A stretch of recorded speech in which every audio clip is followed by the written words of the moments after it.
Bonjour à tous, bienvenue dans l'autre direct. Nous ne sommes pas à l'institution ce matin, mais devant la préfecture avec Stéphane Dugas de la société Courbe. Bonjour. Bonjour Stéphane. La société Courbe, les lecteurs de Lyon Capital la connaissent puisque dès le début, nous avons suivi cette aventure. Vous avez un pari fou en tête, construire une voiture électrique made in France à 100%. Ça y est, on est en train d'y arriver. C'est vrai que vous êtes venu nous voir il y a à peu près un an. On était encore dans la dernière phase du prototypage. Aujourd'hui, la voiture est sortie chez nos premiers clients à la fin du mois de mai. Et c'est vrai que nos premiers clients ont été pour des raisons, on va dire, que tout le monde connaît bien sur Lyon, Groupama Rhône-Alpes Auvergne, qui est rentré en cette année 2014 au capital de la société Courbe, et bien entendu la préfecture du Rhône, qui, par l'intermédiaire de Monsieur le Préfet, a été d'un soutien indéfectible au projet de Courbe depuis des années. Alors on entend, hein, on est devant la préfecture avec la ville, beaucoup de bruit dans cette ville de Lyon. Ce qui choque quand on est au volant d'une voiture électrique, et notamment de la Cézanne, qui porte très bien son nom derrière nous, c'est qu'elle ne fait strictement aucun bruit. Pourquoi avoir lancé cette voiture? C'était pour pacifier la ville? J'ai cru comprendre que l'idée c'était à la base de proposer une voiture aux jeunes de 16 ans et que ça finit sur ce projet, c'est ça? Oui, la genèse du projet de Courbe, c'était de développer un quadricycle lourd accessible dès 16 ans. Et d'ailleurs, le nom Courbe est la contraction du nom Cogitare Urbem, qui veut dire réfléchir la ville. Donc on était déjà, il y a 13 ans, quand le projet est né, sur une réflexion autour de la ville, de la jeunesse, mais chemin faisant, au fur et à mesure du développement autour de nous, on s'est rendu compte que ça ne pouvait pas être le seul marché, et qu'aujourd'hui, Courbe a donc deux modèles qui sont disponibles. Toujours ce premier modèle, qui est un quadricycle lourd, disponible pour les 16 ans, les 16-18, mais qui a la problématique aujourd'hui de ne pas avoir de bonus. Et le modèle utilitaire que vous voyez derrière nous, hein, qui est là à destination plus des particuliers, des entreprises avec un permis B, hein, et qui a justement la particularité de pouvoir récupérer le bonus et de pouvoir pour les entreprises bénéficier d'une TVA déductible. Alors parlons de choses dès le début un peu concrètes. Elle coûte combien cette voiture qui est derrière nous?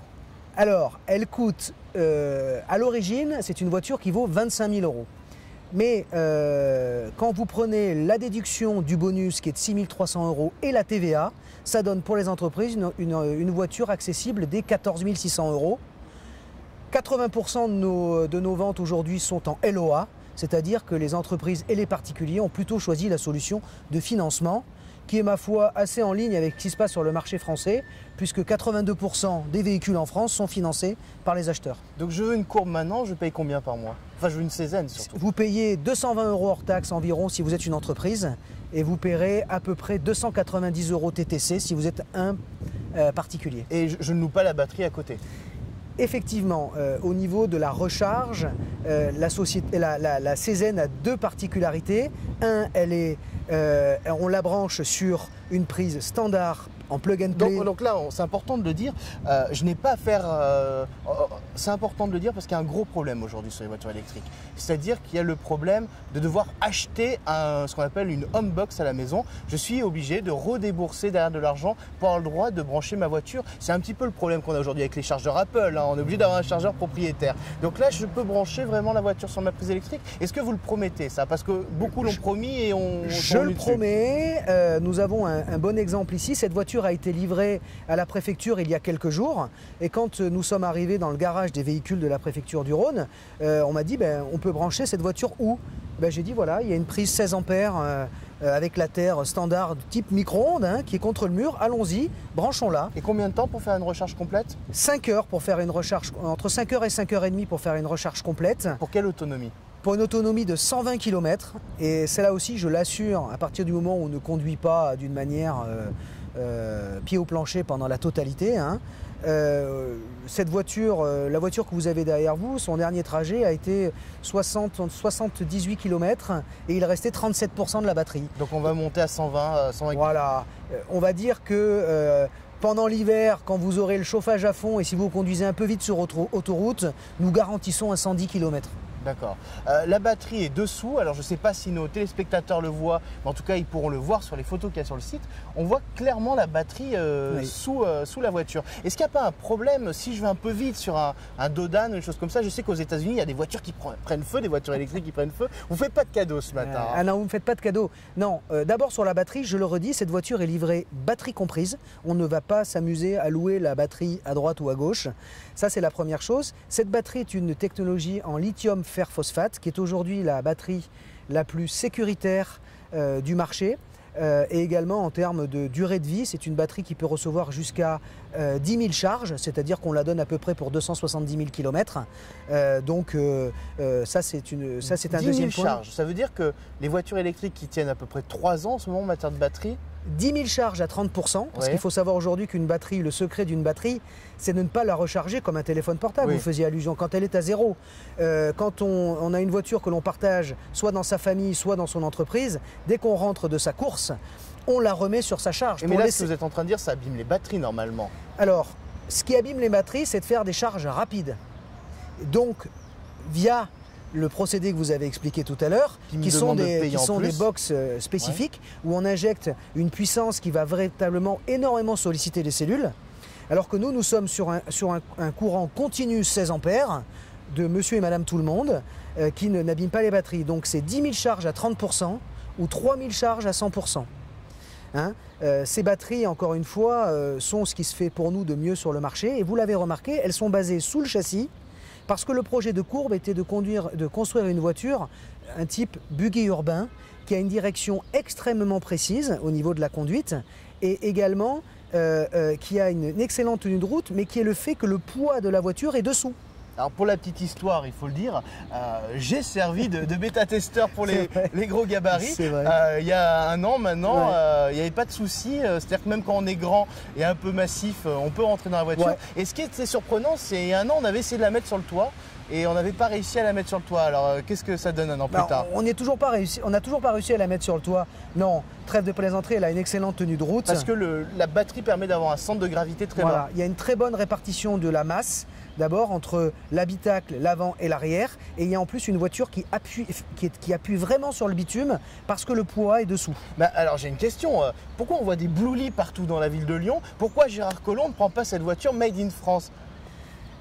Écoutez, nous espérons que la ville de Lyon sera, à l'image de la préfecture, bientôt un client pour Courbe. Jusqu'à maintenant, la voiture n'était pas encore sortie. Hein, donc voilà, mais nous travaillons avec beaucoup d'élus, beaucoup d'entités de Lyon, du Grand Lyon, pour que ça soit possible dans les mois prochains. Donc on disait autour de 15 000 € pour les Oui. entreprises. C'est plutôt les entreprises ou les particuliers votre cœur de cible? On évalue à peu près à 70% pour les entreprises et 30% pour les particuliers pour une raison très simple. C'est qu'aujourd'hui, la voiture électrique est un marché émergent et que, comme tous les marchés émergents, c'est toujours les entreprises qui ont tiré le marché. Et ensuite, il s'est démocratisé auprès des C'est pour ça particuliers. qu'on a tiré le diesel pendant longtemps avec les entreprises. Voilà. C'est vrai. Donc là, on pense véritablement à l'image de l'Internet, du téléphone mobile, hein, que c'est vraiment dans les entreprises qui vont montrer l'exemple pour justement la transition énergétique. Et après ça, le grand public viendra naturellement. Vous espérez en vendre combien cette année? 500 voitures cette année, avec un portefeuille de commandes déjà de 150 voitures, 1500 l'année prochaine. Et nous espérons doubler ce résultat pour 2016. Et combien d'emplois là sur Saint-Priest? Aujourd'hui, Courbe, c'est 40 personnes, 70 emplois sont en cours de recrutement pour densifier la chaîne de production. Donc 110 personnes à Saint-Priest? Voilà, en début 2015, hein, ça sera 110 personnes. Ce que je tiens à signaler aussi sur la voiture, peut-être nous allons en parler, c'est toute l'offre de services que nous avons montée autour. Et là, vous faites votre pub. Je vous laisse faire votre pub. Non, je dis qu'aujourd'hui, un véhicule électrique, il y a encore des freins qui empêchent le grand public de l'acheter et qu'il faut proposer un véhicule avec autour de ça un certain nombre de dispositifs de service qui permet de rassurer le client. D'abord, comment on l'achète la voiture. Donc nous avons un partenariat avec une société de financement, BMW pour ne pas la citer. Donc BM vous aide? BM et notre société, une filiale de BMW Ouais. qui s'appelle Alfera, nous aide à financer les voitures. D'accord. Et propose ses LOA. Ensuite, Groupama. Nous assurons la voiture pour 1 € par jour grâce à Groupama. hein, j'assure ma voiture. Ensuite, je peux la recharger d'une manière alternative à ce qui se fait aujourd'hui par de l'énergie totalement propre. Parce qu'aujourd'hui, on roule propre avec une véhicule parce que électrique. si c'est pour que ça soit une voiture nucléaire, c'est pas très intéressant. En tout cas, nous avons choisi la CNR et la CNR nous a choisi également pour signer ce partenariat pour proposer à nos clients, s'ils le souhaitent, une énergie alternative. Ah mais attendez, c'est un beau produit, nous on l'a testé. Moi, ce que je trouve aujourd'hui aberrant, c'est que Gérard Collomb ne vous tende pas la main en 2014. Mais on le dit. Mais l'année 2014 n'est pas finie, Florent. Et nous espérons très vite pouvoir avoir on va dire, finaliser un certain nombre de projets avec le Grand Lyon et la mairie de Lyon. On a plutôt l'impression qu'aujourd'hui, c'est plutôt le préfet qui est à la pointe de l'innovation concrète, hein, pas le blabla marketing. C'est une belle preuve d'être le premier client de Courbe, d'avoir le préfet comme client. En tout cas, d'abord, je tiens à dire que tous les élus de la région, du Grand Lyon, etc., ont tous fait quelque chose pour l'entreprise Courbe. N'en demeure pas moins que monsieur le préfet a été quelqu'un qui a toujours beaucoup soutenu le projet Courbe, comme je crois qu'il a toujours beaucoup soutenu les entreprises innovantes de la région Rhône-Alpes, puisqu'il est aussi préfet de région. Et le fait qu'aujourd'hui, la première Cézanne livrée le soit à la préfecture de Lyon est pour nous une magnifique image, mais également ça concrétise un peu tout ce qu'il nous avait toujours montré. Il a tenu ses promesses. Oui. Une dernière question, très vite, quelques secondes. Bon, vous êtes gentil, vous laissez Citroën utiliser le terme C0. Là, on a la Cézanne. Vous pourriez pas poursuivre Citroën? Cézanne, ça veut dire c'est zéro émission nocive. Ouais. Donc aujourd'hui, c'est une marque déposée. Voilà. Avant Citroën? Je ne sais pas. Là, vous m'avez posé une colle. En tout cas, ce que je peux vous dire aujourd'hui, c'est que Citroën, ni les autres, nous les considérons comme des confrères. En aucun cas, nous voulons être un concurrent frontal. Courbe adresse un marché de niche et n'a pas pour l'ambition de devenir ni Renault ni Citroën. Mais c'est peut-être l'humilité qui vous permettra de vendre beaucoup de Cézanne. Nous l'espérons. On a testé la voiture, elle est surprenante. J'adresse un message à mon patron. On veut bien remplacer les Smart par des Cézanne parce que pour le coup, à conduire, ça diminue le stress, hein, ça fait du bien. Oui. Moi, je vous verrai à titre personnel très bien dans une Cézanne, Florent. Ouais. Ça, c'est sûr. On pourra faire les tests sur les gros gabarits comme ça, encore une fois. Je vous remercie, Stéphane, de la société Courbe. Vous retrouverez bien sûr un lien vers la voiture si cela vous intéresse. Et puis bien sûr, les podcasts, vidéocasts de l'autre direct. Je vous dis à très bientôt. Merci, au revoir. Au revoir.